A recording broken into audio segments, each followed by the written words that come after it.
Today, we check in with the Regional Arts Commission and with one of the groups that they help support. That's next on City Corner.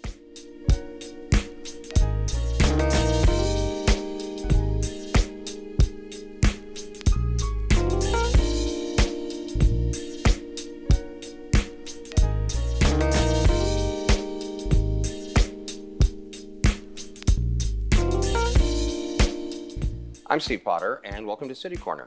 The Regional Arts Commission of St. Louis is the largest funder of arts in the area, and a little bit later we're going to be talking to its leader, Vanessa Cooksey. She's here to tell us about some new grants and things that they're doing right now. But first, I want to introduce you to someone that represents the St. Louis Actors Studio. They have a new season which is about to begin, and please welcome William Roth, their artistic director. William, welcome to the program. Thank you.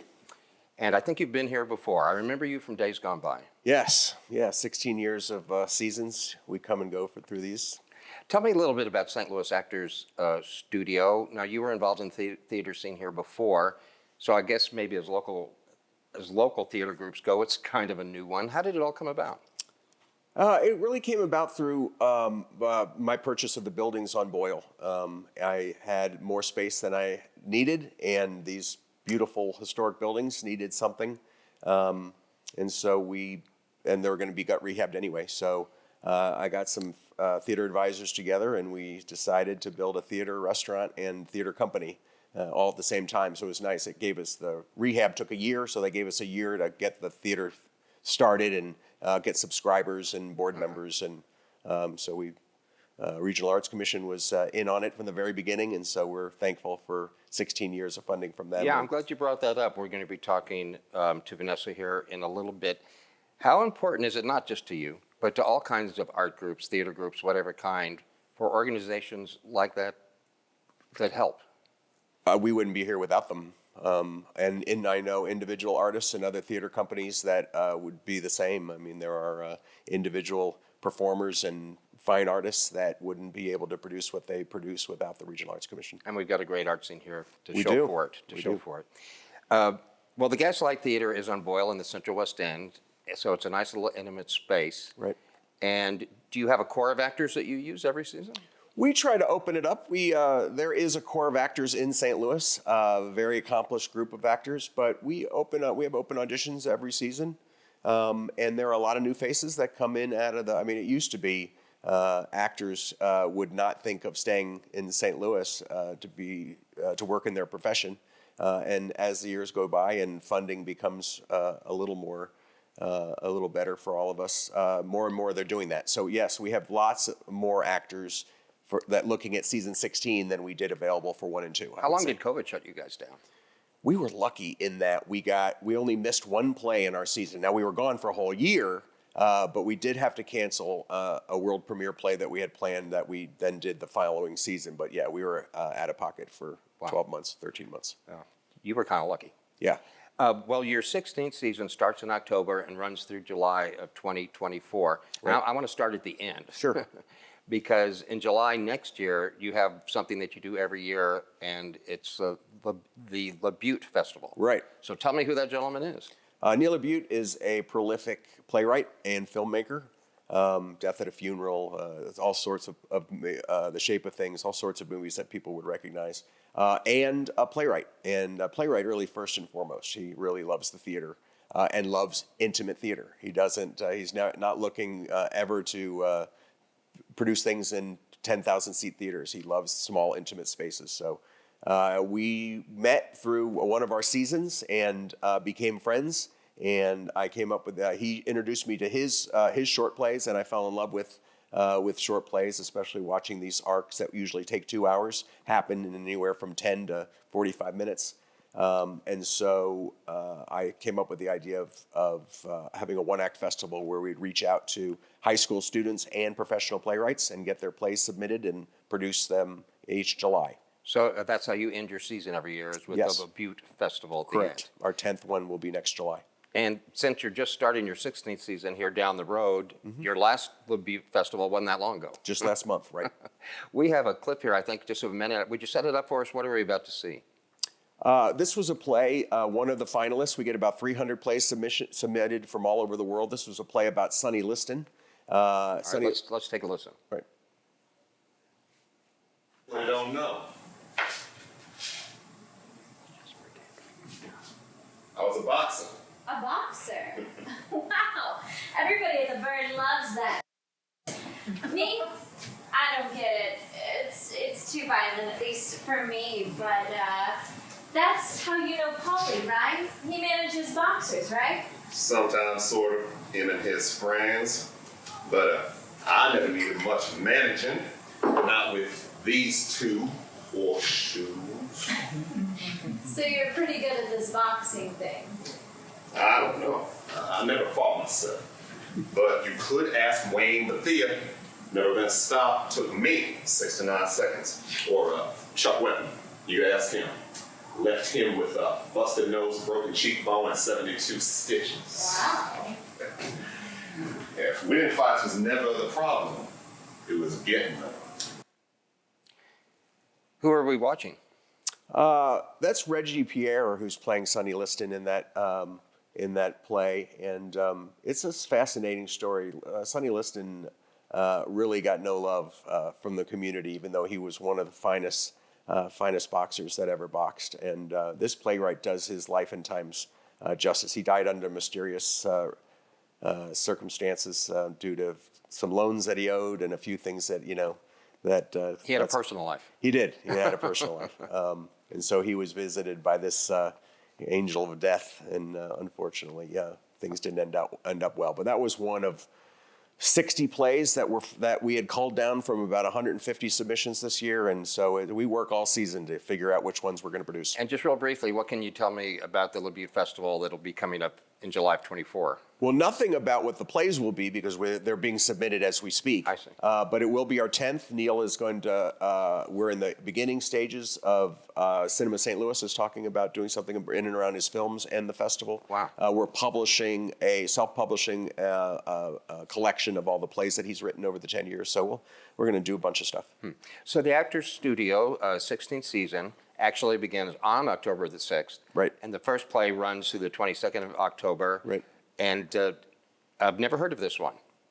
Well, it's never been done here, and it's newly produced in New York within the last 3 or 4 years, but it's a play by a good friend of the studio's and local playwright who's actually teaching at WashU this semester, Liza Birkenmeyer. And she acted for us as Una in Blackbird in one of our previous seasons. I just have to ask you about something. I read about it. These may be your words, but I read a description of what the play's about, and it demands an explanation.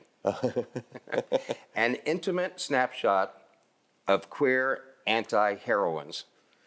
Boy, Yeah. I'm trying to process that. Well, Liza's a unique writer, and her stories are amazing. But simply, you've got 4 women on the night of Dr. Wright's historic flight sitting in the sweltering heat in a St. Louis rooftop, ambitious and opinionated with not a whole lot of opportunities. And the play is fantastic. Sounds funny? It's at times, sure. Okay, the second one, I think you maybe alluded to it earlier. It runs December 1st through 10th, and it's Barrymore, about the famous John Barrymore, Right. who your grandparents would know who that was. They would. And most people, they know Drew Barrymore, his Right. granddaughter. So she's still around. The Barrymore name carries through. Well, he was a very famous, sophisticated kind of actor guy. He was. And art kind of imitates life here in that John Contini, a stalwart actor in town, is reprising his role as Barrymore for us for a limited time. And it's a play about John Barrymore in rehearsal, reprising his role as Richard III. So, And I'm old enough to remember the Barrymores, and there was a brother and a sister, Lionel and Ethel, and I understand John does, or the character sort of does something funny about them? yeah, he talks. Well, they're siblings, and so he talks about there's banter between him and his prompter because he can't remember his lines.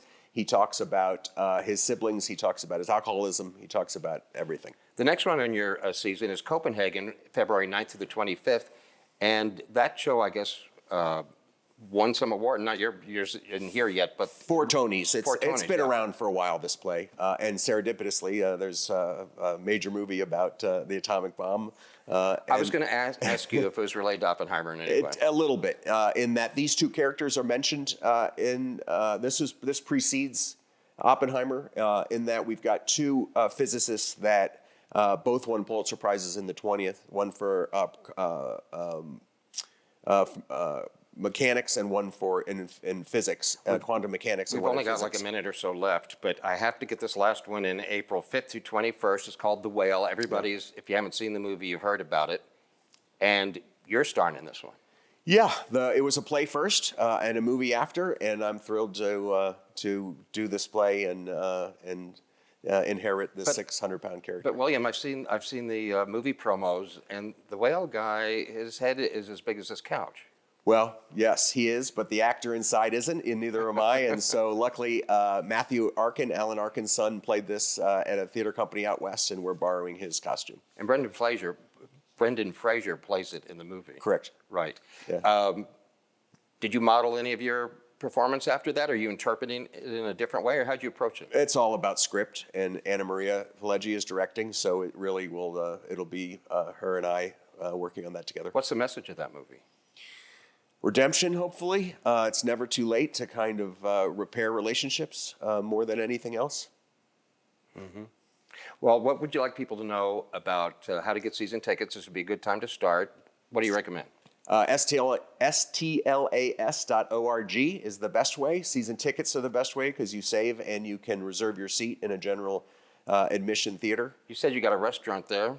We do. Yes. So Black Mountain Winehouse adjoins to it, and so you can grab a glass of wine, have a bite, and walk right into the theater from there.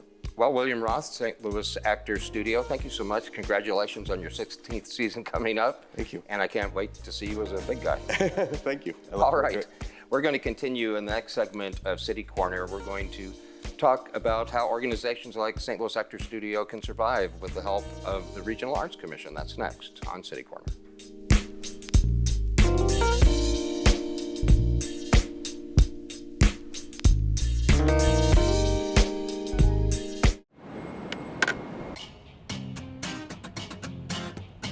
There's so many reasons to love St. Louis, you can't pick just one.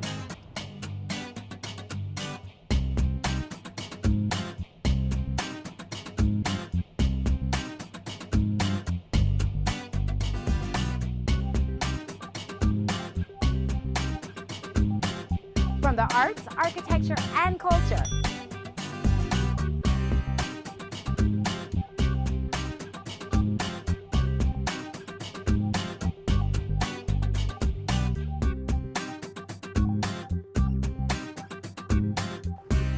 An all-new development, including the Cortex Community Center. And you're never too far from great music and entertainment.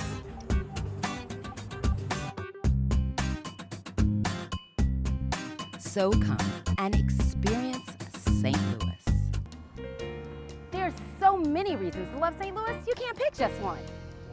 What I love about St. Louis is the 79 unique neighborhoods and 108 beautiful city parks, including Forest Park, which is actually larger than Central Park in New York, and the gorgeous Tower Grove Park right here. And there's always something new to experience, no matter the time of day or the season. So come and experience St. Louis.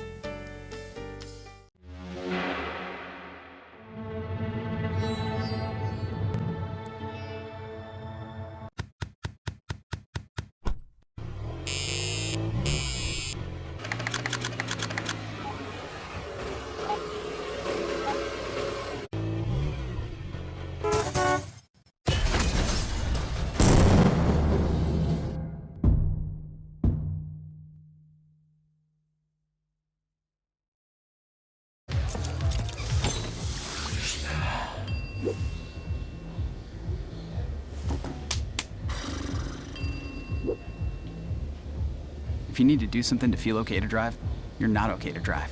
Don't drive buzzed.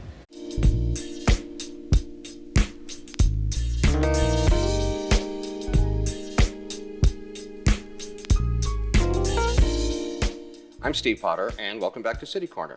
Vanessa Cooksey is the president and CEO of the Regional Arts Commission, and she's our guest in this segment of City Corner. Hi, Vanessa, welcome back. It's good to see you, Steve. Thanks for Good to having me. see you. I was trying to remember, we met one time, and I think it was right around when COVID hit, and it's right when you took the job you have now. Yes. And that's why you were on the show. What do you remember about that? Anything?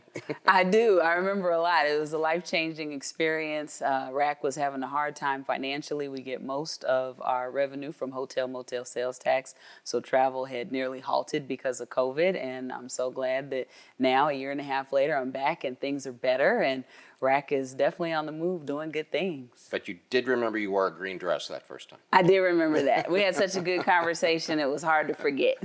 You know, in the first segment, we talked to William Roth of the St. Louis Actors Studio, and he expressed his appreciation for the work that RAC and other groups do, because if they didn't do what they do, there wouldn't be so many fine theater groups, arts groups in St. Louis. That's right. St. Louis is an arts town. We have more creative opportunities for people than cities twice our size. We have over 40 theaters, museums, and it's affordable. Many of them are free. And first class. And first class, world-renowned talent. We are known all over the globe for our arts, and the Regional Arts Commission has been investing in that for nearly 40 years. Yeah, it must be, wow, how do you decide what to do? I mean, if I formed the Steve Potter Theater Group tomorrow, would you send me money?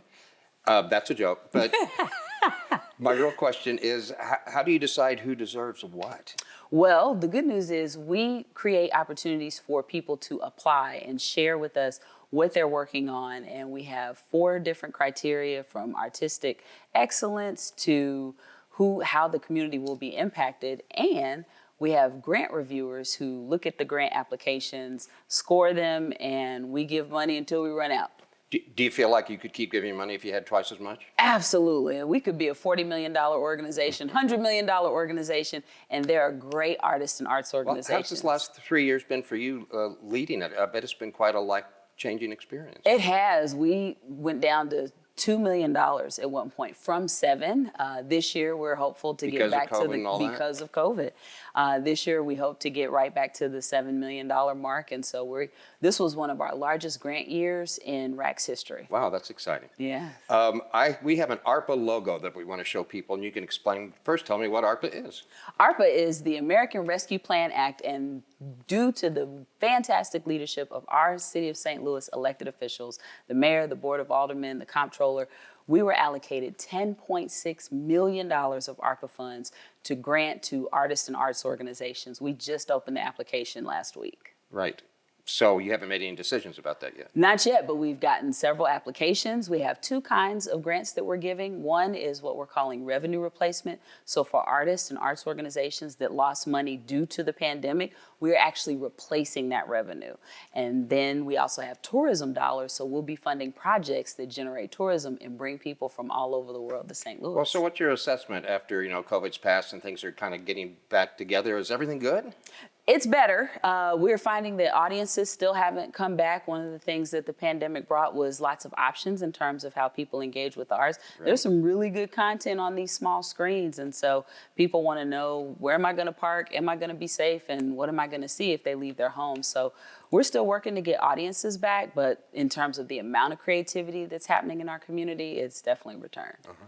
Well, for an art organization, just for example, like the St. Louis Actors Studio we just talked about, they get some from you, but there are lots of sources, right? There are a lot of maybe smaller organizations than you that kind of jump into. Absolutely. The good news about RAC is we fund large organizations like the Symphony, small organizations like Williamsburg, and we just want to make sure that people have an opportunity to express creatively. There's public funding and private funding. We're the largest public I think you might have just answered my next question. I was going to ask you, because the ARPA comes from the government. I was going to ask you what your other sources are. We have hotel motel sales tax. We also partner with other private foundations like the Gio, on our program, the Gio Bada Fellowship, which is funded in part by the Gateway Foundation. So we take sources of all money that we can then turn into grants and programs. I had him on a radio show I did once years ago. Maybe you should tell people who he was. Yes, Gio Bada was a world-renowned architect who designed several buildings in the St. Louis community.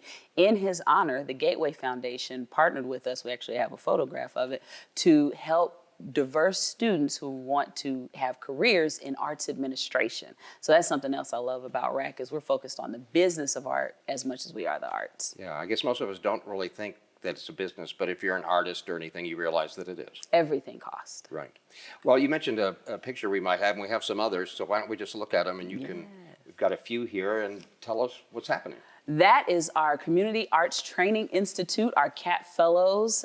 For more than 20 years, we have partnered on a leadership development program, very similar to Leadership St. Louis, only we focus on artists, business people, social workers, and civic people, and we take them through a 5-month training to learn how to work in community, bring arts to community. So we just reignited that program this year, and those are our graduates and staff. Is that more complicated than I think? How do you bring arts to a community? Sounds simple. It is simple, but it's also important that we do with, not for. Well, we try to make things easy because we want the art that we create to be meaningful. What's this? We have a fantastic conference coming up in October called Cultura. We will present the largest data set on the economic drivers for this community generated by the arts, both arts organizations and artists. So and I guess that's 600 million jobs. Yes, we do this in partnership with Americans for the Arts, and we actually quantify the economic impact of our industry. Can you be more specific?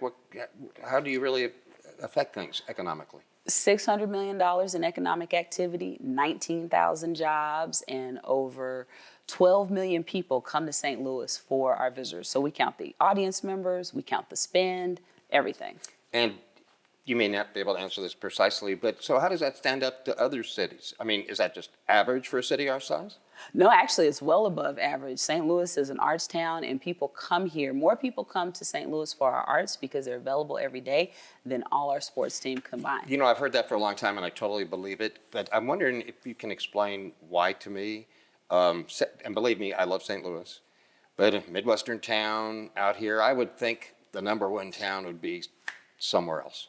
Let me tell you why. 2 reasons: affordability and accessibility. We make it easy for people to engage with arts. It's happening all over this region, so no matter where you stay, you can go to theater, visual arts, performing arts, and it's affordable and it's super high quality. I'm surprised we don't lose more of this talent to LA and New York. I think that particularly for creatives, they can choose to live anywhere. A lot of artists, there was an article in the Post-Dispatch, many artists are coming from the coast to St. Louis because it's affordable. This is a great place to raise a family, and the weather pattern's pretty good. So well, the house you can get for the money here compared to LA would be quite different. Quite different, and to the buyer's favor here. Right. Yeah.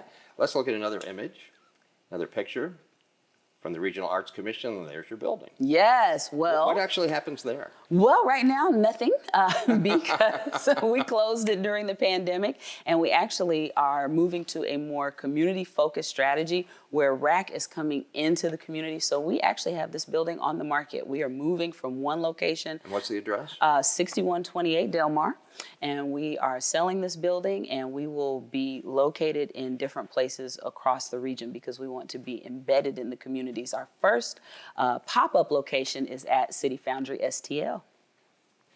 So you're going to have, I'm going to make sure I understood this, you're going to have pop-up offices or just temporary offices that move around or what? Yes, because when we started researching to understand what our real estate strategy should be, the community said we want RAC in our neighborhood. And so instead of coming to one building with 19,000 square feet, we said we can have smaller places where artists, arts organizations, and community can come and interact with us. Have you actually started doing that, or is that just in the planning stage? Our first location is actually in City Foundry, it's STL, and it is open. Wow. Yes. And I hear they've been doing pretty well there as far as attendance and that sort of thing. Absolutely. The other reason why we're excited to be there is because more than 40% of the visitors are from out of town. So this gives a brand new platform for our artists and arts organizations to talk about how great St. Louis is to people who are visiting. So you're going to have to move your office every 3 months, or do you have somewhere permanent? We have co-working space in the Cortex Innovation Center, and we'll just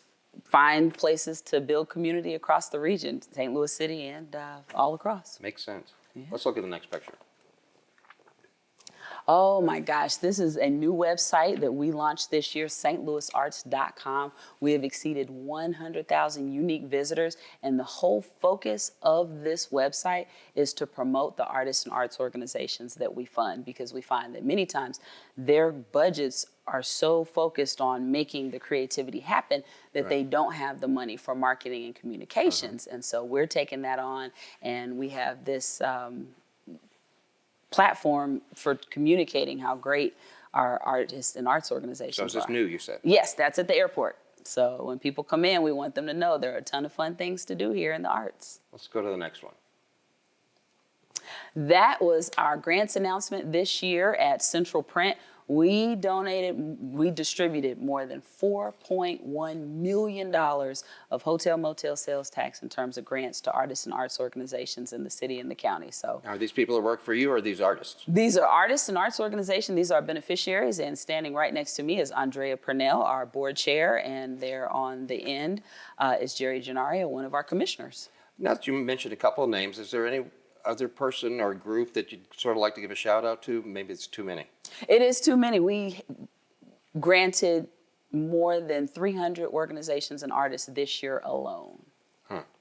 Well, we're just about out of time, but I want to ask you about a couple of things really quickly.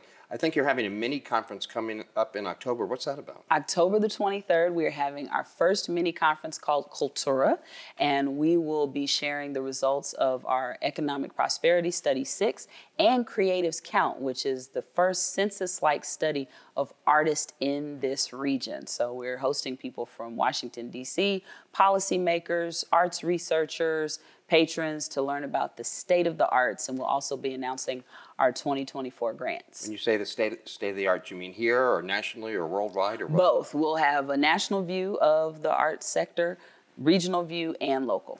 And you'll be announcing the grants when? For our 2024 season, we're making a lot of changes to our grants to make them more accessible to more artists and arts organizations. Do you have any long-term goals that you want to share with us, or is this enough?